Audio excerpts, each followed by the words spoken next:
You wake up, same bed, same ceiling, same alarm you already hate. You reach over to slap it, and your hand keeps going. So does the rest of you. You're floating 3 feet above your own pillow, staring down at the dent your head just left. You didn't jump. You didn't dream it. Overnight, for reasons nobody can explain, you can fly. So you do what any of us would do. You flail, kick the lamp, catch a ceiling fan blade to the forehead, and land in a laundry basket. Dignified. But once your heart restarts, one thought drowns out everything else. This is the greatest morning of my life. Here's the thing, though. Your body has no idea what it just signed up for. Because flying isn't falling upward. It's a full-time job your muscles never trained for. A pigeon's chest muscles are a third of its whole body weight. Yours are about 5%. Imagine bench pressing a car with arms designed to open a bag of chips. That's you the first time you try to actually steer, wobbling over the driveway like a drunk helicopter. But let's say the mystery power handles the hard part. You drift out the window, and that's when the miracle starts becoming a lifestyle. Late for work? You skip the highway. 90 seconds. Rooftop to rooftop. Pizza delivery? You are the delivery. 5 minutes, still hot. That friend who lives on the 30th floor? Finally worth visiting. You knock on their window. Traffic jam below you, a red river of brake lights, and you just wave and glide right over it.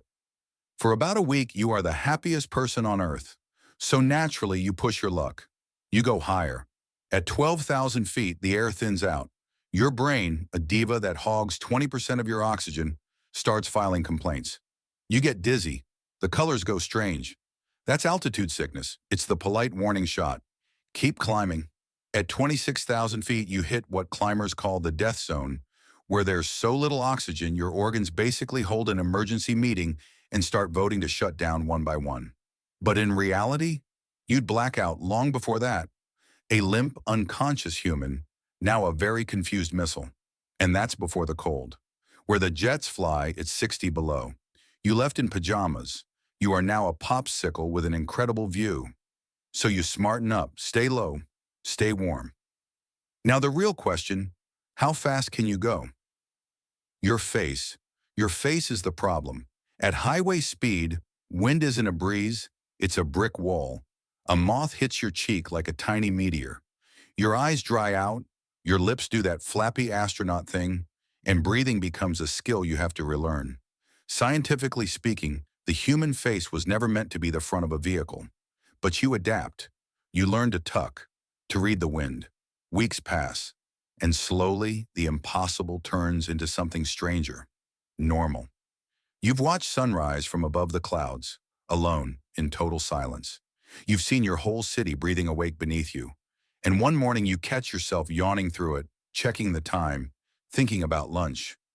That's the part nobody warns you about. Not the cold, not the physics. It's that a miracle, once it's yours, quietly becomes a Tuesday. So could you survive waking up able to fly? Barely. And only if you respect the sky more than you enjoy it. Would you trade it back for an alarm clock and both feet on the ground? Not a chance. You've seen what's up there now.